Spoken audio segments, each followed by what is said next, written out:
Hi friends, எல்லாருக்கும் வணக்கம்.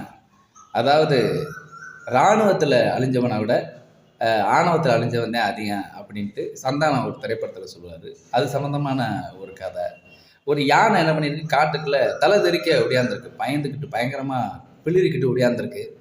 ஒடியாரும்போது பார்த்தீங்கன்னா சிங்கம் எத்தாப்புல வந்திருக்கு. யானை ஏன் இவ்வளவு வேகமாக ஒடியார, என்னாச்சு, யார் உன்னை துரத்துறா அப்படின்னு. அட என்னப்பா, ஒரு சின்ன குளவி என்னை கொத்துதுப்பா, காதுக்குள்ள போய் என்னென்னமோ பண்ணுது, எனக்கு ரொம்ப பயமாக இருக்குது அப்படின்னு இருக்கு. அதுக்கு சிங்கம் சொல்லியிருக்கு, நான் பார்த்துக்கிறேன், நீ கவலைப்படாத, என்கிட்ட இரு அப்படின்ட்டு. அப்போ அந்த குளவி துரத்தி வந்து நின்றுருக்கு. குளவி, நீ தான் இந்த சிங்கத்தை, இந்த யானையை விரட்டி வெட்டி கடிக்க வரியா அப்படின்னோன்னா, ஆமாம், நான் யானையும் கடிப்பேன், உன்னையும் கடிப்பேன், நீலாம் எனக்கு தூசு அப்படின்னு குளவி சொல்லியிருக்கு.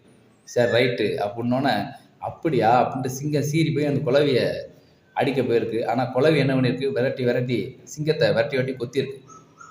கொத்துற இடத்துலலாம் சிங்கம் என்ன பண்ணியிருக்கு, தன்னுடைய அந்த விரல்களால், அந்த நகத்தால் என்ன பண்ணியிருக்கு, அதோடைய உடம்புல தேய்ச்சிருக்கு, இழுத்துருக்கு. ஐயோ, இந்த இடத்துல கொட்டுதே அப்படின்ட்டு. ஆனால் அது சிங்கத்துடைய அந்த முடிகளுக்குள்ளே போய் அந்த குளவியை கொட்டுன்னு கொட்டியிருக்கு. கொட்டினதில் அது உடம்பு பிராண்டி ரத்த சகதி ஆகிப்போச்சு. யார், சிங்கம். இப்போ ஒரு கட்டத்துக்கு மேலே உடம்பு முழுக்க ரத்த சகதி ஆனோன்னே சிங்கமே படுத்துருச்சு.